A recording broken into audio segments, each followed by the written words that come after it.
Sempre funcionei pensando em criação, enxergar a realidade, pensar em como ela poderia ser diferente e então dar os passos necessários para transformá-la. Alexandre Stroviek. Você ouve agora FLcast, o podcast do Fórum da Liberdade. Após um acidente na família, Alexandre assumiu a empresa familiar, com apenas 24 anos. A Multilaser, na época, era focada apenas em reciclagem de cartuchos para impressão. Sob o comando de Alexandre, a empresa fez seu IPO na Bolsa de Valores em 2021, com um valor de mercado de 9 bilhões de reais, buscando democratizar a tecnologia no Brasil. Mesmo com esse grande sucesso empresarial, Alexandre sempre se dedicou à filantropia em paralelo à gestão da empresa. Também fundou o Ranking dos Políticos para tentar melhorar a qualidade dos políticos brasileiros. Foi presidente de uma escola e planeja abrir um museu de ciência para crianças em São Paulo. Então sejam muito bem-vindos. Estamos começando mais um episódio do FLcast, o podcast do Fórum da Liberdade. Eu me chamo Richard Sachs, sou empreendedor e associado do IEE, Instituto de Estudos Empresariais, e sou apresentador dessa temporada do programa. Estão aqui comigo hoje na apresentação Guilherme Wolff, engenheiro e empreendedor, também associado do IEE, e nosso entrevistado e convidado especial, Alexandre Stroviek, CEO da Multi e fundador do Ranking dos Políticos. Guilherme e Alexandre, sejam muito bem-vindos e obrigado por aceitar o convite. Obrigado, Richard. Bom, hoje o episódio promete, então vamos a ele. Agradecer aos nossos investidores, Bitso, Évora, Gerdau e Grupo RBS, e aos apoiadores Ouro, Atlas Network, Grupo A Mais Educação, Itaú, Icatu Rio Grande Seguros e PUC RS. Bom, para darmos pontapé à conversa aí, Alexandre, conta um pouquinho para a gente o que é a Multi, como ela surgiu, qual que é o teu papel nessa história da empresa. Perfeito, vamos lá. A Multi é uma empresa nacional do ramo de eletroeletrônicos, tecnologia, que fabrica produtos de consumo das mais diversas categorias. Nós temos aí, muito conhecidos já, tablets, acessórios de informática, celulares, PCs, e muitas categorias que muita gente não conhece, porque nós temos mais de 20 marcas na Multi. Por exemplo, a marca Pulse de áudio, bastante conhecida, é nossa, a marca Atrio de produtos de esporte, nós temos a marca Watts de mobilidade elétrica, e agora vamos lançar moto elétrica, roteadores, produtos baby, produtos brinquedos, produtos de saúde, produtos eletroportáteis, então panela elétrica, air fryer, um monte de produtos, são mais de 6 mil produtos na nossa empresa, que já tem 35 anos de história, fundada em 87, na área de cartucho de impressora. Então, começou com cartuchinhos de impressora, fazendo reciclagem de cartucho, um ramo hoje já praticamente desapareceu, e dali fomos evoluindo para outras atividades. A empresa foi fundada pelo meu pai, lá em 87, Israel Stroviek. Quando foi 2003, infelizmente meu pai faleceu num acidente marítimo, e aí eu estava já na empresa há um ano, tinha sido meu terceiro emprego, eu já tinha trabalhado em 2 multinacionais, estava na Multilaser há um ano, e aí assumi a presidência da empresa. Começamos então a partir de 2003 a diversificar, sair do cartucho, que era um ramo que estava já morrendo, e entrar em uma série de outros negócios, começar a ampliar a fabricação, fomos para Minas Gerais, fomos para Manaus, montamos estrutura na China, montamos estrutura internacional, então tem muita história aí, 35 anos em 3 minutos, resumindo é isso. E ano passado nós fizemos a abertura de capital, foi um momento importante para a empresa, e esse ano, 2022, estamos fazendo o rebranding, a mudança, rejuvenescimento de marca. A Multilaser, ela muda todas as suas embalagens, toda a sua comunicação, reforça seu DNA de democratizar a tecnologia e se torna Multi. Então não somos mais laser, não somos Multilaser, agora é Multi. Cara, e além de fazer tudo isso, né, Alexandre, em 20 anos, um pouquinho menos até, também fundou o Ranking dos Políticos, que acho que também é outra organização que teve muito sucesso sob teu comando aí. Se puder contar um pouquinho, para quem não conhece, o que é o ranking e o impacto dele, né, principalmente nessas últimas eleições, que eu lembro que no Prêmio Libertas você comentou que tinha 4 milhões de acessos únicos nas últimas eleições, se eu não me engano, e a meta era 20 para esse ano. Então, se puder contar com um pouquinho também. Exatamente. Além da atividade empresarial, sempre tive uma vontade de contribuir com a sociedade, com projetos, que eu achasse que fosse aumentar, ter impacto, ter transformação positiva no Brasil. E sempre buscando também uma satisfação pessoal. Para mim é uma coisa, não é um sacrifício fazer essas coisas. São coisas que me geram valor, satisfação de vida, sentir que eu estou contribuindo. Então, ao longo do ano, eu tive a oportunidade de trabalhar em algumas instituições, algumas entidades filantrópicas, fui presidente de uma escola durante 10 anos, uma escola filantrópica que tem unidade na comunidade de Paraisópolis, aqui em São Paulo, uma série de organizações aí, conselhos e tal, deu muito prazer poder ajudar. No ano de 2013, junto com o meu sócio Renato Feder, nós lançamos um portal de política chamado Ranking dos Políticos, que tem como objetivo avaliar os deputados e senadores do Brasil. Por quê? A gente foi percebendo que hoje no Brasil, a maior parte dos problemas estão ligados ao Estado. Se você for listar o que está atrapalhando o Brasil de crescer, se desenvolver, de diminuir o sofrimento da população, o Estado está lá, em suas diversas, tem um monte de itens dentro do capítulo Estado, tem umas 100 coisas, mas dessas 100 coisas está tudo no mesmo guarda-chuva, que é problemas com o Estado, ou corrupção, ou privilégios, em que o Estado cobra imposto de pobre para dar para rico, ou desperdício, ineficiência, enfim, um monte de coisa, e o poder público, muita gente fica prestando atenção no presidente, no executivo e tal, mas não se preocupa com o poder mais forte da República nossa aqui, que é o Congresso. No Brasil, o Congresso manda mais do que o Executivo, o Congresso tem poderes específicos para, por exemplo, tirar ministro do Supremo, para aprovar, rejeitar leis, aprovar orçamento e tal. E aí o ranking dos políticos, ele faz com que a população tenha acesso a deputados e senadores e entenda quem é quem.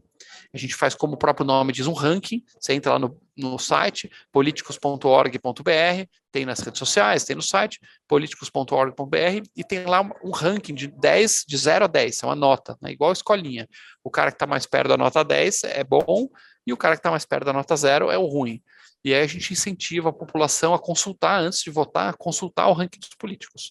Nós tivemos muito sucesso aí nessas eleições, tivemos um total de 23 milhões de acessos, né, agora na corrida final das eleições. Bateram a meta, então. Pô, foi maravilhoso, 23 milhões, muita gente, teve alguns deputados que receberam, se não me engano, mais de 400 mil visitas no perfil dele. Então, imagina, os top, melhores deputados de cada estado tiveram muita divulgação, puderam usar o ranking, quem fez um bom trabalho durante 4 anos, né, combatendo corrupção, reduzindo o desperdício, modernizando o Brasil, reduzindo privilégios. Quem fez um bom trabalho foi muito divulgado pelo ranking. Tivemos vários deputados reeleitos com muito mais votos, né? Por exemplo, o melhor geral do Brasil, o Alex Manente, de São Paulo, ele teve um expressivo aumento da votação dele, foi um dos mais votados do país e recebeu mais de 400 mil visitas no seu perfil. Muita gente que eu conheço, tanto casos anedóticos quanto nossos levantamentos, mostram que muita gente consultou o ranking e fez votações mais assertivas, tirando da política muita gente ruim e reelegendo os bons parlamentares. Sem dúvida, o ranking é muito interessante. Mas conta um pouquinho como é que é a metodologia de avaliação também, Alexandre. Como é que se avalia que um deputado é ruim? Como é que se avalia que um deputado é bom? Como é que vocês fazem essa avaliação para o público não sabe o que é um deputado bom e um deputado ruim, né? Então, como é que é a métrica, a metodologia de avaliação de vocês ali? Então, o ranking é completamente objetivo, tá? Não tem nenhuma subjetividade. Fulano, gosto, não gosto, não tem preferência partidária nenhuma, nenhum voluntário, nem profissional do ranking pode ser filiado ao partido. Eu, por exemplo, não sou filiado a nenhum partido, não tenho preferência, particularmente não tenho realmente preferência por um partido ou outro, e ninguém pode ser filiado, e muito menos receber dinheiro ou influência de algum partido político ou nenhum órgão do governo. Nós temos também, não nos atentamos a declarações, então não interessa o que o político falou, ou declarou, ou discursou, nós só nos preocupamos com os atos devidamente documentados. Então, nós avaliamos basicamente 3 pilares, como eu mencionei: anticorrupção, antiprivilégios, antidesperdício. Esses são os 3 pilares do ranking. Nós medimos isso através de processos judiciais, então o político que está enrolado com a justiça perde pontos, processado por improbidade administrativa, cometeu algum crime, alguma coisa, vai perdendo pontos. privilégios, ele abriu mão de auxílio moradia, abriu mão de carro oficial, tá com muitos assessores, encheu o gabinete de assessores, cabide de emprego perde pontos no ranking. Se ele, por outro lado, tiver uma equipe enxuta, né, pode ser qualificada, mas enxuta dentro da média, ele ganha pontos. E as leis que ele vota, claro, são muito importantes, as faltas também, a sessão. As leis são avaliadas por um conselho independente de economistas e juristas, que avaliam se tal e tal lei vai abrir espaço, brechas para corrupção e privilégios ou não. Então, por exemplo, o fundão eleitoral foi votado o aumento aí de 2 para 5 bilhões de reais, o fundão eleitoral, que é um grande privilégio. Você tira dinheiro da população através de impostos e você dá esse dinheiro para caciques políticos fazerem a sua reeleição. Então, essa lei foi avaliada negativamente. Quem votou para aumentar o fundão eleitoral perdeu pontos no ranking. Então, ao votar num político bem avaliado, o eleitor está seguro de que está votando não alguém que fala bem, mas que faz as coisas certas. Curiosamente, os últimos no ranking são sempre os candidatos de esquerda, né? Não sei qual que é a lógica aí, mas olhando o ranking... Não necessariamente. Tem muito, né? Tem muita gente de direita também que está nos últimos, porque especialmente se o cara está enrolado com a justiça. Até pouco tempo atrás, por exemplo, o pior do ranking era o Écio Neves, né, que tinha bastante processo, etc. E também tem gente do PSB que está bem avaliado. Nós temos aí o Rigoni, por exemplo, o PSB, partido de esquerda, tem o pessoal da Cidadania, o próprio Alex Manente, que é o primeiro do ranking, ele é um partido de centro-esquerda, que é o Cidadania, derivado de um partido socialista, mas certamente tem um viés, porque assim, tem um pouco de viés, porque como o governo atual se identifica mais com centro-direita e como a esquerda está mais na oposição, então eles tenderam a votar mais contra os projetos. E aí, como veio bastante projeto bacana, muita gente acabou votando contra projetos que seriam positivos para o Brasil por conta de ser oposição. Então acabou perdendo ponto. Não sabemos quem vai vir aí, estamos gravando aí antes do segundo turno. Na hipótese, talvez é possível de vir um governo de esquerda na frente. O governo vai ter que votar medidas aí que reduzam o custo do Estado, desperdício, etc. Se os partidos de esquerda estiverem alinhados com o governo, eles vão ganhar pontos e subir no ranking. Nós não temos nenhuma preferência por esquerda ou direita, somente esses 3 pilares, privilégio, desperdício e corrupção. Eu lembro que eu conheci o ranking há um tempo, já usei o ranking para fazer uma pergunta para os candidatos a governador aqui num debate do IEE. E eu lembro que depois de um tempo, assim, já conheci o Alexandre pelo ranking, e aí eu vi quando saiu o IPO da Multilaser, que era o mesmo cara, era o mesmo... O CEO da Multilaser também era o cara que fundou o ranking dos políticos. Eu achei muito engraçado, assim, porque eu não tinha ideia, tocava as duas coisas ao mesmo tempo. E também a Aleph, como tu comentou, a escola, que tocou por 10 anos, um diretor. Então, imagino que um monte de gente deva te perguntar isso, né? Como é que tu organiza aí teu dia a dia? Como é que tu consegue te dedicar, ter bastante sucesso empresarial e, ao mesmo tempo, não deixar de dedicar uma boa parcela do teu tempo para a filantropia também? Acho que tem que trabalhar bem organizado, obviamente. Tento eliminar alguns desperdiçadores de tempo. Então, eu vejo muita gente, tem alguns hábitos que desperdiçam muito tempo. Por exemplo, televisão, redes sociais em excesso, notícias. Curiosamente, eu acho que notícias são um desperdiçador de tempo. É uma falsa sensação de você estar informado, antenado. Na verdade, é um gerador de ansiedade, de negatividade e de não aprendizado. Eu não recomendo assistir notícias instantâneas para ninguém. Então, eliminando essas coisas, estava vendo um estudo aí que o Brasil é o país que mais se usa celular, né? Um número na ordem de 5 horas por dia em desperdiçadores de tempo brasileiro. Imagina, com 5 horas a mais produtivas, você consegue fazer muita coisa. Claro que tudo com moderação, você vai ver um Netflix aí, cada 2 dias veja um episódio, alguma coisa e tal, mas essas perdas de tempo é uma coisa. Depois, tento ser bastante produtivo e objetivo nas tratativas, né? Então, tudo com horário certinho, senta, resolve, muita coisa via WhatsApp. O WhatsApp é um excelente salvador de tempo. Então, muita coisa que é um call, eu evito ao máximo. Tipo, eu tinha uma mensagem no meu WhatsApp, eu achei que estava um pouco arrogante, talvez eu tirei até que era, aconteça o que acontecer, não me ligue. Essa era a mensagem do WhatsApp. E como a galera ligava assim mesmo, não lia a mensagem, então eu desencanei. Mas hoje meu celular fica no silencioso, todo mundo sabe que não é para ligar, é para mandar um WhatsApp, e você economiza tipo 10 vezes o tempo. Então são pequenas coisinhas. É claro que tem coisas que você tem que sentar cara a cara e decidir profundamente, né? Tem algumas, a gente pode entrar um pouco mais nisso de gestão de pessoas, tal. Tem que fazer cara a cara com o tempo. Mas muita coisa do dia a dia resolve para o WhatsApp um sim ou não. E um áudio também é muito rápido.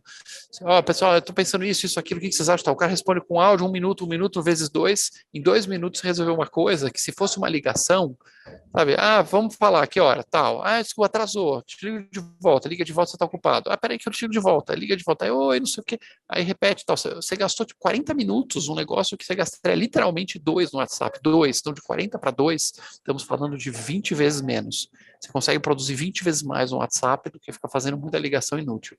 Então essas coisinhas, esses macetes, eu vou tentando usar para aumentar a produtividade do dia e não enlouquecer.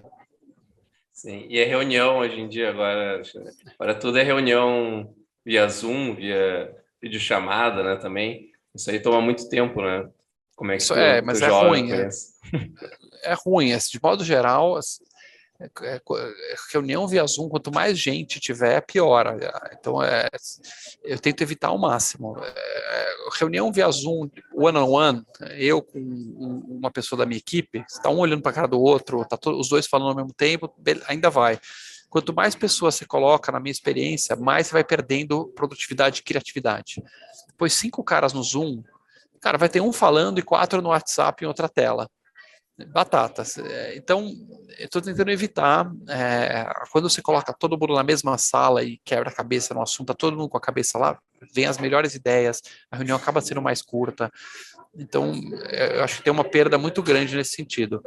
Inclusive aqui na Multi, né, ex-Multilaser, agora Multi, nós estamos nesse dilema. A gradativa volta ao escritório. Nós ficamos muito tempo 100% home office, agora é híbrido, mais flexível, e aos poucos a gente quer ir introduzindo mais e mais dias, bem paulatinamente, para que as pessoas estejam mais presencialmente. Acho que nunca vai estar 100% presencialmente, o híbrido é o que veio para ficar, mas nós temos ainda que chegar num ponto de meio termo, aí acho que está muito em casa, ainda perto do ideal. Legal. Acho que eu também anotei algumas coisas aqui sobre o Prêmio Libertas, né? Para quem não sabe, o Alexandre ganhou o Prêmio Libertas esse ano lá no Fórum da Liberdade. E acho que um dos temas que a gente quis trazer para a conversa aqui, falou um pouquinho de gestão, o que tem que ser one-on-one, o que tem que ser cara a cara, o que tem que ser via Zoom, alguns macetes de produtividade. Eu também queria entender um pouquinho, assim, basicamente, quais foram esses macetes, assim, ou questões que tu acha que tu desenvolveu em termos de sistemas de incentivo, sabe, conseguir arquitetar a gestão para conseguir fazer com que a Multi, o ranking dos políticos e outras organizações que participou se desenvolvessem até de forma orgânica, né, estruturar o sistema de incentivo, fazer mais a gestão e acho que ampliar a tua capacidade de execução individual, né? Sim. Olha, incentivos é tudo, na minha opinião, é tudo. Eu costumo falar que muito aqui as pessoas jogam o jogo. Então, quando uma pessoa entra numa empresa, é muito menos, esse é bom, esse é ruim, esse é malvadão, esse é bonzinho, e mais qual é o jogo que está se jogando nessa empresa.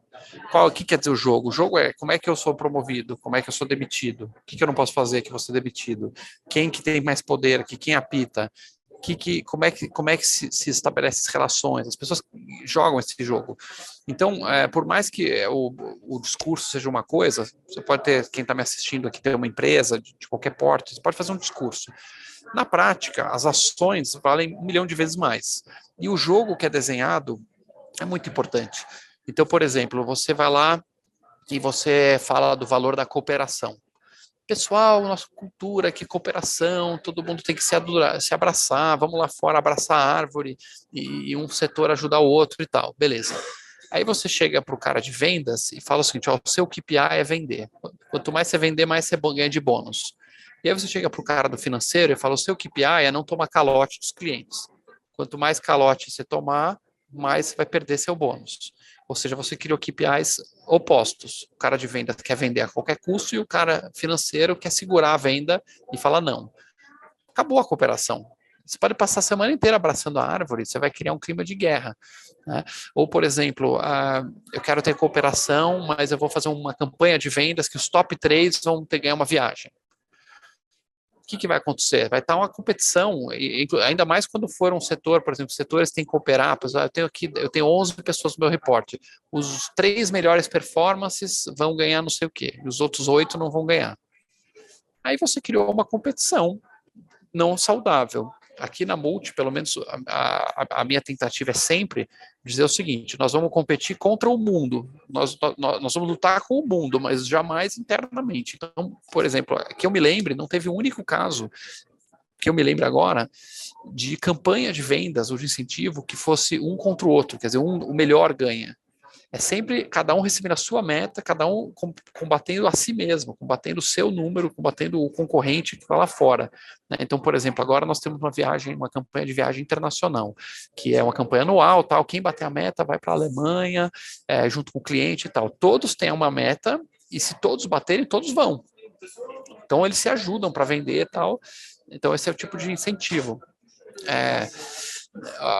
Alinhar bem o que você quer medir. Então, essa questão da cooperação, né? Criar metas, que a meta, o bolso do cara seja alinhado com a cooperação. Né? Então, como é que o cara vence essa meta? Cooperando ou não cooperando? Cooperando, legal. Depois, existe um dilema muito grande em incentivos e metas, que é a meta de input versus a meta de output. Isso aqui, infelizmente, não tem uma receita de bolo, porque ambas têm prós e contras. O que é uma meta de input? Por exemplo, você pegou um cara de vendas lá, que estamos nesse caso. Meta de input é quanto de trabalho ele vai colocar lá para fazer o resultado. Então, você, vendedor, você tem que fazer 50 ligações por dia. É um input, você está botando ligações para gerar venda lá atrás. Eu posso colocar uma meta de ligações, estou medindo o trabalho do cara. Ou então eu posso fazer uma meta de output, que é o faturamento, é o resultado.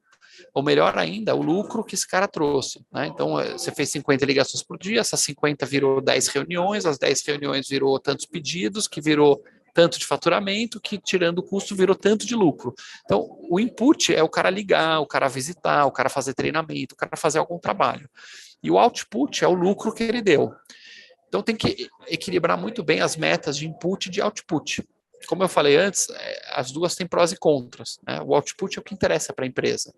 Então, se o cara deu lucro, que é bom, a empresa sobrevive disso. Mas muitas vezes o output não está no controle totalmente do funcionário, ainda mais se ele for uma pessoa mais júnior, não está tão. Né, o CEO é mais fácil cobrar o lucro da empresa. Agora, o cara que está lá embaixo num trabalho operacional, sei lá, numa linha de produção, é mais difícil. O input tem mais a ver com o trabalho do cara do dia a dia, mas é mais fácil de fraudar, de manipular, de dar uma engambelada. Né? O cara pode ir lá fazer um monte de ligação porcaria, mesmo que você tenha um sistema de controle, né? Você vai medir o software vai controlar as ligações. O cara pode fazer um monte de ligação só para bater a meta. Então, esse jogo bem delicado, que acho que tem que afinar muito bem, é uma das coisas mais importantes da empresa, porque as pessoas respondem incentivos, no final do dia ela quer saber como é que eu ganho dinheiro aqui.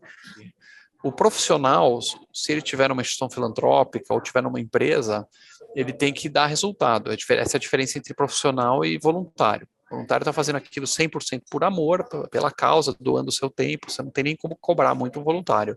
Você não vai demitir um voluntário, não bateu tua meta, está fora, o cara custa zero, está lá de graça. O profissional, por mais que na entidade ele esteja lá também por propósito, muitos profissionais estão em empresas específicas por propósito também e tal. É legal ter o propósito, mas o cara está lá para dar resultado, para bater metas. Então você vai também criar metas que estejam alinhadas ao objetivo da organização. Por exemplo, na escola Aleph, que eu fui presidente voluntário na época, depois que eu saí, nós reestruturamos e colocamos uma presidência profissional. E quando eu peguei a escola em 2010, a escola estava quase quebrada, né? Tinha 400 alunos na escola total e 200 pagavam, 200 não pagavam. então não tinha dinheiro, não tinha nada. Mas quando a gente saiu, que já estava com 900 alunos, já tinha uma estrutura, nós colocamos lá um presidente profissional e ele tinha uma estrutura de bônus e metas atreladas a KPIs da escola. Então, o budget, o superávit da escola, que é o lucro. Uma entidade não tem lucro para distribuir para os sócios, mas ela tem um superávit, é um lucro para ela poder reinvestir. Então, ele tinha que gerar superávit, que é o lucro das entidades, aumentar o número de alunos, melhorar o nível do inglês, medido por provas externas, melhorar a aprovação em Enem e vestibulares. Eu tinha lá 4, 5 metas, exatamente igual a uma empresa. No ranking, a mesma coisa. Nós temos meta de captação de recursos, doação, temos meta de visitantes, acesso ao site, temos meta de reeleição dos bons parlamentares, né? A gente tem que reeleger os parlamentares bons acima da média e reeleger os maus parlamentares abaixo da média. Bom, voltando agora, tu comentou do ranking dos políticos, Alexandre. Desse um pouquinho a tua visão no como é que foi essa eleição para o Congresso aí atual. O que tu achou de positivo, o que tu achou de negativo? Conta um pouquinho pro pessoal, assim, que o ranking, qual a participação do ranking também nisso também? Eu acho que no geral foi positivo. Os top 100 do ranking foram reeleitos praticamente 2/3. Então, foram um pouco o número exato aqui de cabeça, mas essa é a ordem de grandeza. Bastante acima da média de reeleição do Congresso. Então, nós conseguimos recolocar muitos bons parlamentares com votações muito maiores. Então, com essas votações maiores, eles também ajudaram a espirrar votos para outros candidatos bons de bons partidos. Então, nesse sentido, acho que gerou bastante voto em bons parlamentares. Claro que, no geral, existe também uma questão do sabor do vento. A política é muito em ventos, em sabores.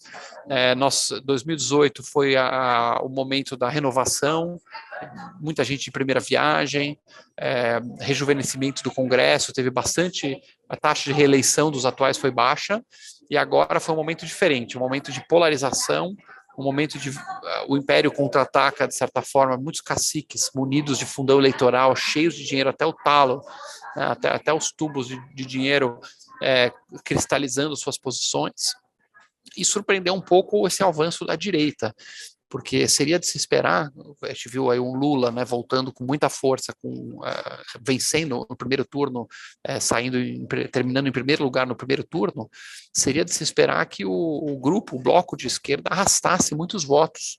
E realmente o PT aumentou um pouquinho, o PSOL aumentou um pouquinho, mas o PSB baixou bastante. Então, no total, o bloco esquerda, que era de 20%, continuou em 20% do Congresso. Não cresceu, se tivesse de 20 para 30, teria sido uma grande força. E a direita, paradoxalmente, cresceu. A direita, também, hoje em dia no Congresso não dá para falar de nada, porque tem muito oportunista, mas pelo menos aqueles que se identificaram como direita raiz. Então você teve a esquerda se mantendo, a direita raiz crescendo, com várias ressalvas, tá? Porque no meio lá tem um monte de picareta que vai se bandear para quem pagar mais depois, mas o centrão fisiológico mesmo diminuindo um pouco de tamanho. Então é um Congresso que sai na partida, pelo menos em tese, um pouco mais conservador. Se houver uma reviravolta aí, estamos aqui no dia 27, né? Essa eleição daqui a 3 dias, se tiver uma reviravolta e tiver uma reeleição do Bolsonaro, ele vai estar bem mais forte para avançar na agenda dele de reformas. Se vier uma eleição do Lula, ele vai estar bem mais amarrado, ele só tem 20% do Congresso com ele raiz, mais o centrão fisiológico. Se ele comprar todo mundo, ele ainda não tem, com muito, muito esforço, comprando Deus e o mundo, todo mundo se vendendo lá, que acho que é mais ou menos, ele ainda não tem suficiente maioria para aprovar PEC, né, para passar os 3/5 da Câmara. E no Senado, pior ainda a situação. O Bolsonaro elegeu uma leva boa lá. Então, o Brasil vai ser um Brasil mais voltado para centro-direita, se depender do Congresso. Pô. Mas igual, né? Segunda-feira vamos estar aí trabalhando, tanto na multi, ranking, tudo seguindo normalmente. Acho que seria legal ouvir um pouquinho, assim, uma pergunta aqui que eu escrevi antes, também pensando no Libertas, que teve no prêmio desse ano. Acho que uma coisa legal que tu comentou foi que o grande prazer da vida para ti era focado em criação, né? Pensar como poderia ser o futuro e trabalhar a jornada, o dia a dia para poder chegar lá e, consequentemente, ir transformando a sociedade. Então, Acho que um pouco da conversa, da parte inicial aí da nossa conversa foi para contextualizar para todo mundo o impacto que tem o ranking, o impacto que tem a Multi hoje, né? Acho que milhares de funcionários, muita gente, o impacto do ranking em termos de eleições hoje em dia. Então, queria ouvir um pouquinho aí sobre o propósito, o que te motiva, seria essa questão da criação, teu propósito, o que te motiva aí todo dia no trabalho? Acho que coisas novas de impacto, na minha opinião, são, pelo menos a minha leitura, é o sentido maior da vida, se colocar nesses termos, seria a jornada de impacto.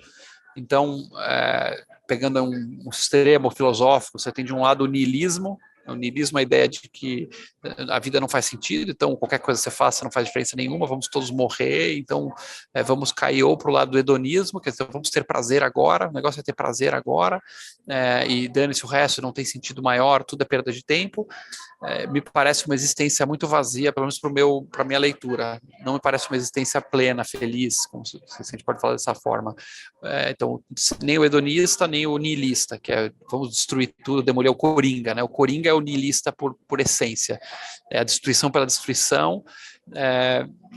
E eu acredito que uma vida mais equilibrada, que vale a pena ser vivida, é uma vida que passa por momentos de felicidade, assim, no equilíbrio com as pessoas queridas, fazendo as coisas simples, vamos correr num parque, vamos dar uma pedalada, sentar num barzinho, tomar cerveja, as coisas baratas e simples com as pessoas queridas, complementando com a jornada de impacto, que é menos olhar para trás. Então, tem muita gente que fala assim, Alê, como você se sente olhando no retrovisor e vendo que você tem lá X mil empregos, e a empresa isso, e o ranking aquilo? Eu falo, não vejo nada, não olho no retrovisor, isso não me dá prazer, não me dá desprazer também, ó, que bom, ok.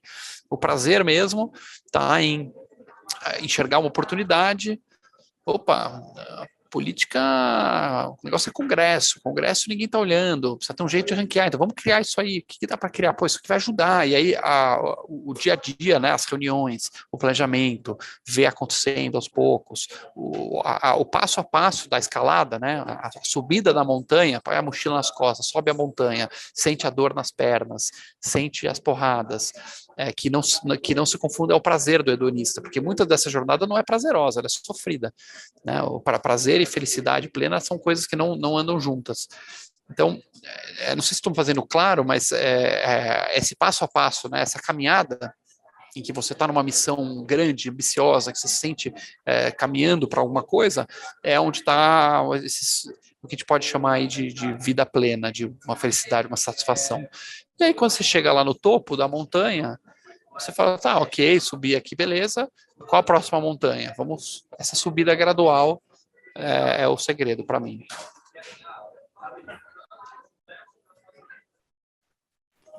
Bom, e eu conto um pouquinho, Alexandre, na Multi, o propósito lá é democratizar a tecnologia no Brasil, né? Como é que vocês buscam fazer isso? Qual que foi a ideia de vocês? Era muito caro os produtos tecnológicos? Vocês vieram uma linha diferente? Ou vocês trouxeram uma variedade de produtos, que nem tu comentou ali, estão entrando em várias frentes? Mas qual foi o start lá e por que vocês querem democratizar a tecnologia hoje? Não, isso é uma questão filosófica nossa que está por trás de tudo que a gente faz. Nós acreditamos, e isso está amplamente evidenciado, que a tecnologia ela faz a vida ser melhor. A tecnologia é um dos motores da vida produtiva, plena, próspera que a gente tem hoje. Como essa vida está nos cerca hoje para todos os lados, muita gente não se dá conta e não consegue ter a gratidão devida pelos milagres da tecnologia, os milagres da economia de livre mercado, do capitalismo, que esse pacote civilizatório, né, esse pacote que trouxe a humanidade aí nos últimos 200 anos, fez com que a humanidade saísse de uma situação de miséria praticamente o tempo todo, pobreza, fome, doença, guerras. Esse era o pacote que acompanhava o ser humano por toda a história. E a gente arrancou para fora disso graças a uma mistura de democracia, de instituições fortes, de regime de leis, respeito à propriedade privada, livre mercado, livre comércio, tecnologia, que é o fruto, né, ela só nasce a partir desses desse adubo, você coloca esse adubo no solo, a tecnologia ela emerge disso, e a tecnologia melhora a vida. Hoje, uma pessoa de classe média baixa no Brasil pega o seu smartphone num domingo à noite, com a sua família, e aperta uns botões lá e chega uma pizza na casa do cara em meia hora. E você desfruta de uma pizza e você assiste um programa de TV de altíssimo nível por R$20, R$30 por mês, com toda a família se diverte, comenta aquilo, ou documentários, ou coisas de entretenimento, por um valor que é acessível praticamente para todos. Não estou falando só de coisa de milionário. A tecnologia fez com que... e agora vamos fazer uma comparação. Se ele tivesse há 1000 anos atrás, para o cara poder comer... Imagina 5.000 anos atrás, o cara tinha que sair de casa da caverna, passar o dia inteiro com o pé descalço, ralando, com bolha, furando, com risco de ser comido por um leão, literalmente.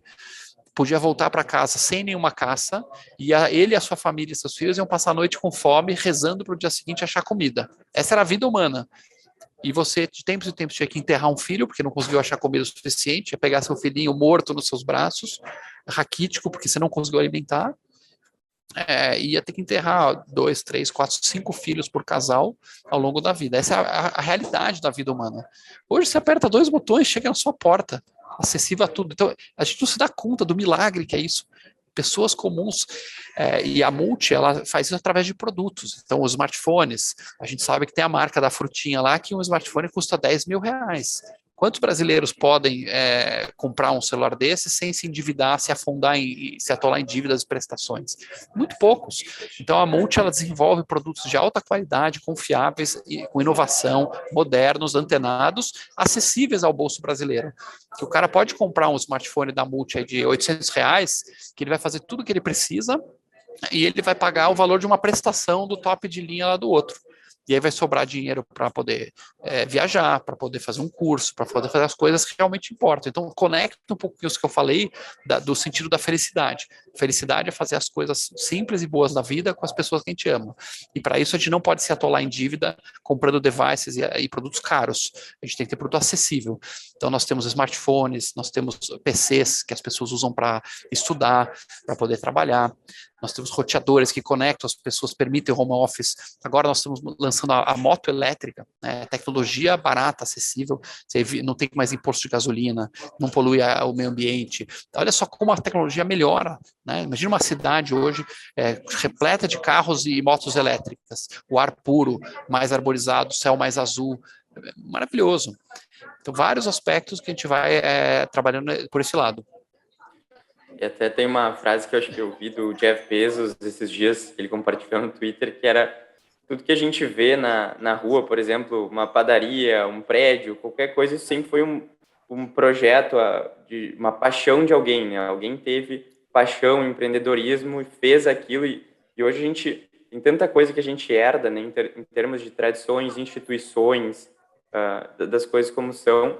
E acho que isso se conecta muito com a filosofia que comentou, né, Alexandre, desse propósito de criação, de ter esse drive assim, para criar instituições novas, tentar ir lá mudar a política, tentar criar uma instituição que consiga democratizar a tecnologia dessa forma, né? Então, acho que seria legal um pouco tu comentar um pouco sobre isso, assim, né? Sobre... acho que uma questão sobre o papel do empreendedor aí na transformação da sociedade e de que forma também criar mais pessoas que tenham esse drive, assim como tu, né, que consigam acreditar que conseguem mudar tantas coisas. Esse é um ponto que o Stephen Covey ele faz muito no livro dele, Os 7 Hábitos, que é um livro bastante bom, bem clássico, né, já best-seller e tal. Toda a criação que a gente vê no mundo, a Ayn Rand, ela falava muito disso na filosofia dela objetivista. Tudo que você vê no mundo, que existe no mundo real, ele foi primeiro criado na mente humana, né, um pensamento humano. As coisas, eu digo, criadas pelo homem, claro. Né? Não estou falando das cataratas do Niágara, estou falando aqui de um carro, estou falando de um avião, estou falando do Taj Mahal, estou falando da Torre Eiffel. Ela foi concebida pela mente humana. E a mente humana é uma mente individual. Não existe tal coisa, não existe pensamento de grupo. Um grupo não pensa, pessoas pensam. E aí elas se comunicam e chegam num consenso. Né? E essa é uma crítica que eu tenho, de certa forma, ao pensamento, a uma parte do pensamento de esquerda, né? Que acho que não consegue entender muito bem isso, como é precioso essa questão de que para o ser humano sobreviver na natureza, né, nós não temos a resiliência dos animais, a gente não pode ficar igual um cavalo lá parado no meio do pasto, deitado, ou um leão caçando sozinho, nós precisamos do nosso cérebro. E a gente precisa criar. Então, o ser humano só tem riqueza se ele cria. E ele cria através do cérebro. E só pode ser um cérebro livre. Um cérebro escravizado não cria, né? Eu posso colocar uma arma na cabeça de uma pessoa e falar, seja criativo agora. Essa pessoa não tem capacidade de ser criativa sob força. Então, todos nós temos um pouco de empreendedor dentro de nós. Tudo que a gente está criando, sempre está inventando alguma coisa. Ou o cara que foi lá e montou uma banca de jornal, ou o cara que inventou um projeto dentro da sua empresa, ele está sendo empreendedor. E claro que o empreendedor no sentido clássico é o cara que tem um conceito, ele tem uma ideia, cria um plano de negócio, capta recurso, coloca do dele ou da sua família, ou dos seus amigos ou de alguém, convence um monte de gente a investir, convence colaboradores a trabalhar lá, lidera uma equipe, faz essa ideia sair do papel, né? E aí ele consegue gerar essa riqueza. No momento que o Steve Jobs, por exemplo, lidera uma equipe, inventa um negócio tão maravilhoso que é o iPhone, que as pessoas querem pagar e trocar seu dinheiro por isso, e aí ele gera um lucro e retorna para o acionista, reinveste, faz uma Apple, isso é uma coisa maravilhosa que leva a humanidade para frente. E muita gente na esquerda não aguenta isso, não consegue entender, não tem a menor compreensão da situação milagrosa que esses empreendedores. E aí fala simplesmente que o cara é malvadão, explorador, vamos lá pegar as coisas dele. No momento que você fala, vamos pegar as coisas dele, você destruiu, né? Olha só, a gente estava falando de incentivos antes, né? Você destruiu o incentivo para o empreendedor. Porque fala, para que eu vou fazer tudo isso, arriscar meu patrimônio, meus bens, meu trabalho, estressar, se depois vai vir um companheiro lá, um bonzinho, e tomar as coisas que eu produzi. Então, os países hoje estão divididos nesse espectro. Os países que respeitam, valorizam, entendem que o empreendedor é um motor da economia e que não só o motor, ele tem o valor intrínseco, que é imoral você tomar as coisas que foram produzidas por outro, e os estados gangster, o estado gangue que está do outro lado, que é o estado que acredita que as pessoas são simplesmente bestas de sacrifício, né? O cara existe para se sacrificar para um todo, né? Que o que importa é o pensamento do grupo, uma coisa que não existe, né? Pensamento individual, não é em grupo. Então esse é o espectro da civilização, na minha opinião. Seria o moedor dos pobres, no caso. Exatamente. Aqui é o espectro que você tem uma sociedade livre, que é próspera, que gera riqueza, com todas as contradições que vão ter, né? O mundo real imperfeito, mas o melhor que já se atingiu até hoje, e aqui é o estado canibal, é a sociedade gangster, que vai devorando tudo pelo caminho. Então você tem um espectro aí de um país livre para um país, por exemplo, uma Venezuela, por exemplo, ela está mais perto desse campo. O Brasil está lá no meio do caminho, um pouco mais para o pior, mas muito longe ainda, graças a Deus, felizmente, de uma Venezuela, do que a Argentina se tornou agora, tal. Bom, até se tu quiser fazer um merchan do teu livro aí, que o Gui deu a deixa aí também, o moedor dos pobres, também pode fazer. Pô, show de bola. Eu devia estar com um livro aqui, cara. Putz, você podia ter... E aí, nos últimos... quando foi isso aí? Foi 2 anos atrás, eu publiquei um livro, ano passado, perdão. Ano passado eu publiquei um livro que fala um pouco... do Brasil, como que ele funciona, como funciona o Estado, quais seriam as amarras, os entraves, e publiquei, está hoje na internet, todos os sites, aí dá para achar fácil, é o Moedor de Pobres, capinha vermelha, que fala um pouco sobre esses problemas que a gente tem aqui no Brasil, como que o Estado hoje, ele toma das pessoas que produzem, especialmente os mais pobres, e alimenta grupinhos de interesse, né? O Brasil é um Robin Hood ao contrário. O Brasil o Estado brasileiro, hoje ele funciona para assaltar as pessoas trabalhadoras, especialmente humildes, e alimentar aí diferentes grupinhos que estão encastelados no poder, diferentes tetinhas, diferentes ganguezinhas que estão lá com privilégios especiais do Estado. Cleptocracia é uma forma de ver isso. Legal. Bom, e então tem, além da Multi, além do ranking, além da Aleph, da escola, tem um livro também. Tem o livro, o Museu de Ciências. Tem o Museu, você está bem informado aí. Tem o Museu de Ciências que eu comprei com o Renato Feder há 3 anos atrás. Nós temos um sonho de criar um grande museu em São Paulo de arte e ciência de nível internacional. Então, um museu de parada obrigatória aqui em São Paulo. Já temos hoje um museu operando com 2.500 metros quadrados de exposições. É um museu para crianças que ensina valores aí sobre os principais artistas, sobre princípios de física, de química. Tem uma exposição de volta ao mundo com bloquinhos de pecinhas tipo Lego, né? É o material que a marca de bloquinhos da Multi chama-se Cubic, é a marca que nós lançamos de bloquinhos de plástico. Então, temos uma cidade lá de Cubic, monumentos misturando Cubic com Lego. Tem muita coisa legal no Museu da Imaginação. O nome desse museu é Museu da Imaginação, fica no bairro da Lapa, em São Paulo. Muito legal. E conta, o público às vezes no Brasil não é muito familiarizado com museu, né, Alexandre? Então, tipo, qual que é o impacto que isso tem na população, o que isso impacta na cultura, na educação? Explica um pouco para a gente. O museu é um excelente programa para... Vocês acham que são muito novos, não têm filhos, né? Acho que vocês não têm filhos, né? Cara, o dia que vocês tiverem filhos... Eu esqueci de comentar aí, 3 filhos, além de tudo aquilo, mais 3 filhos. Né? 3 filhos... Então, quando você tem filhos, Wolf e Richard, se você... Uma das coisas que tem, especialmente quando chove, você entra em desespero, o que eu faço com meus filhos? Ou eu jogo eles pela janela, ou amarro, né? Ou põe coleira. Programas legais educativos é uma coisa que tem uma demanda. E a gente sente que, especialmente em férias, em períodos mais... o tempo está mais nublado, chuvoso e tal, nós chegamos a ter mais de 1.000 pessoas por dia no nosso museu, atualmente. Então, é um programa muito demandado. Os pais querem programas que sejam educativos também, não quer ficar só colocando as crianças em porcaria. E no Museu da Imaginação é um lugar lúdico, tudo era através da brincadeira. Tem uma exposição de matemática, só com joguinhos ligados à matemática, formas geométricas, que as crianças mexem, aprendem, mexem daqui. Tem monitoria que vai explicando. Tem lá uma área que é de escalada, a gente ensina das maiores montanhas do mundo. Nós temos, cada continente tem uma montanha que é a maior, né? E nós fizemos lá réplicas das maiores montanhas que a criança pode efetivamente escalar. Ela escala lá, tipo, aquelas paredes de escalada, e lá em cima tem a imagem, põe o olhinho e vê a vista da montanha. Então, são formas lúdicas de aprender sobre o mundo, sobre esses temas. Lá fora, nos países desenvolvidos, o museu é um programa muito forte, muito consagrado. E tem esse espaço aqui no Brasil também. É uma maneira excelente de criar crianças curiosas e possivelmente empreendedoras, né, depois. Eu acho que, acho que a gente está aí chegando mais ou menos no fim, né? Seria legal ouvir um pouquinho, então, a gente já ouviu um pouco do museu, que era um pouco uma curiosidade que eu tinha também, mas falando um pouquinho de futuro também, o que tu pensa sobre a Multi? Acho que um pouco de internacionalização, né? Seria legal ouvir um pouco dos próximos passos da Multi. Então, nós estamos crescendo muito na área de TV, temos a TV Multi, temos a TV Toshiba, que a gente representa e fabrica no Brasil. Esse é um negócio interessante, a Multi tem as marcas próprias, mas também nós temos marcas globais, que a gente representa no Brasil.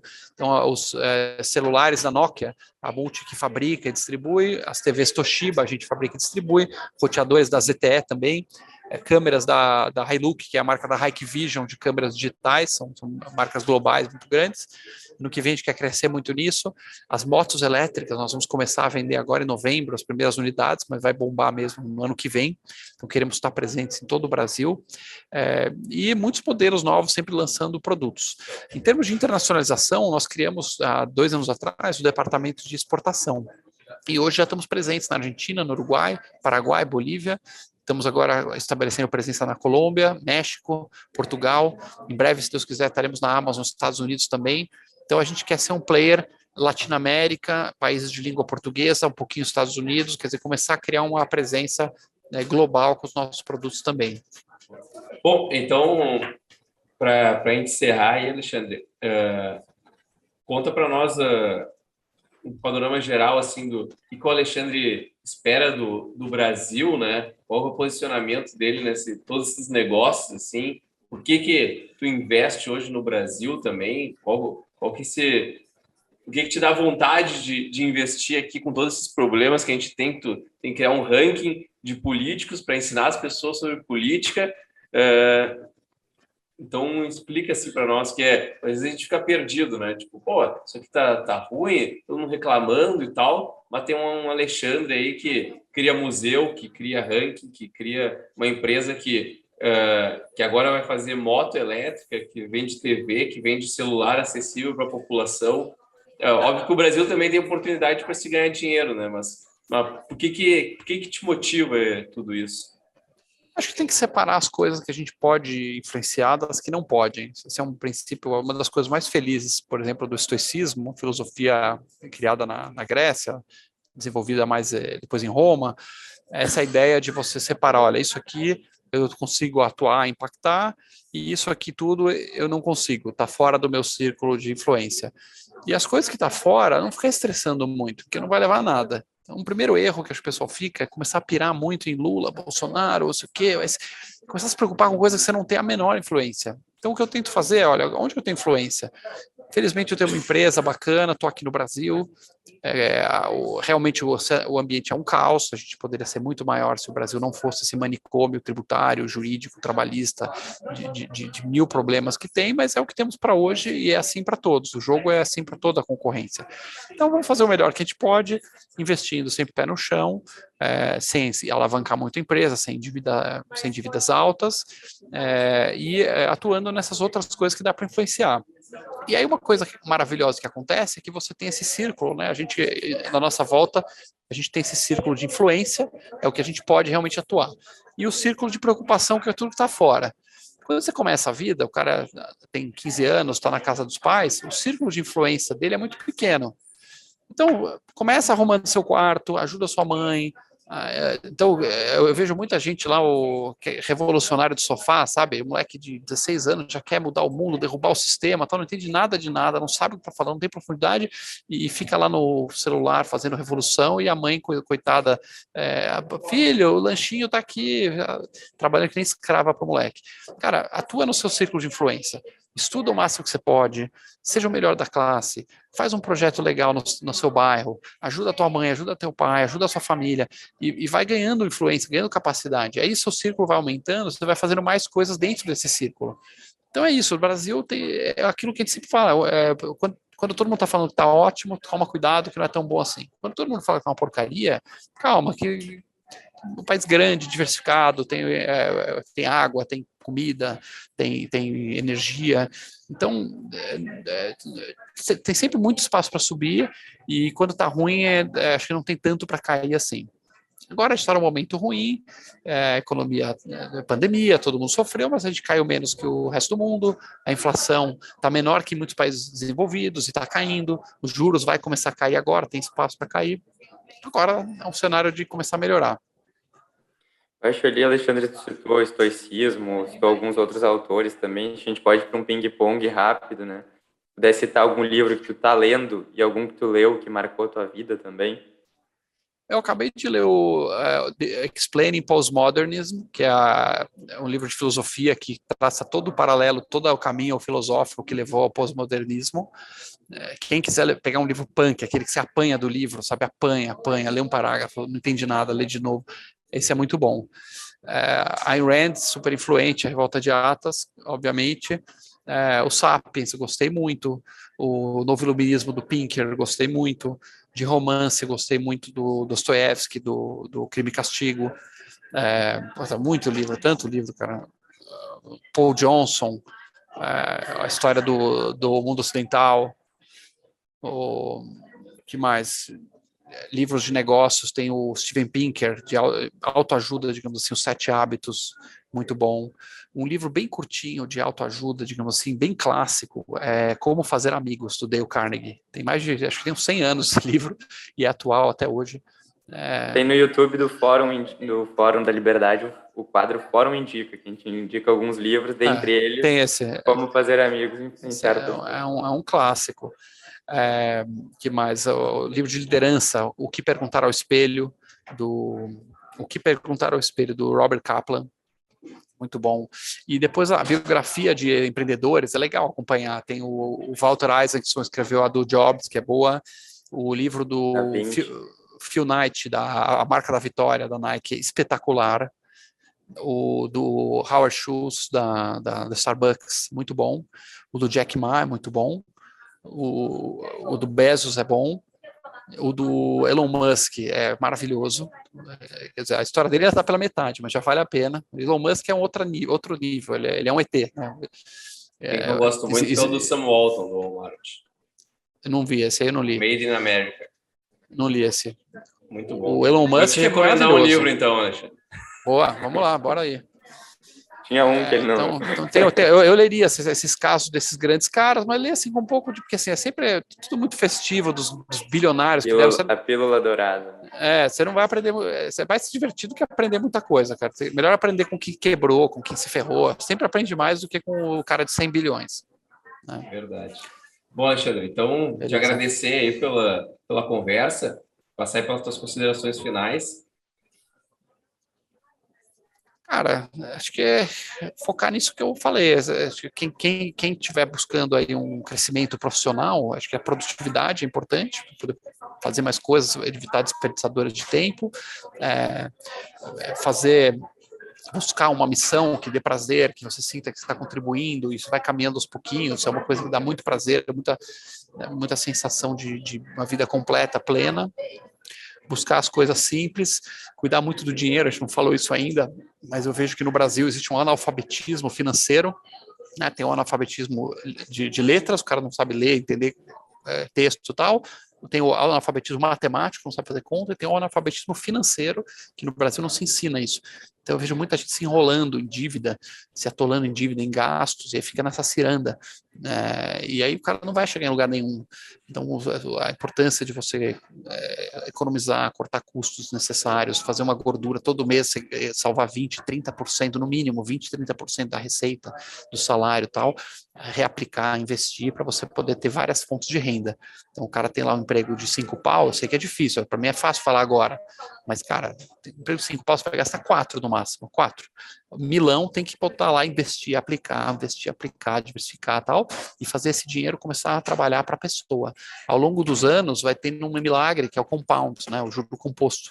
É um milagre que, cara, conforme a curva vai indo, o dinheiro começa a trabalhar para você. É um negócio que você vai fazer hoje, com 20 e poucos anos, depois quando tiver com 40, 50, você vai ver que você vai ter uma bolada, que uma boa parte da sua renda vai vir de aplicação, não vai depender tanto do emprego, e isso vai te dar segurança e liberdade, que são duas coisas que não tem preço.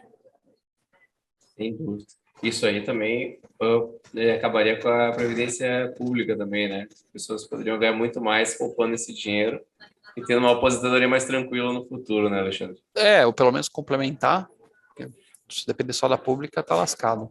Sim, tá certo. Se é que vai ter até lá a aposentadoria pública, que o Brasil todos os países do mundo estão envelhecendo, então a aposentadoria pública no mundo inteiro hoje é praticamente um esquema de pirâmide.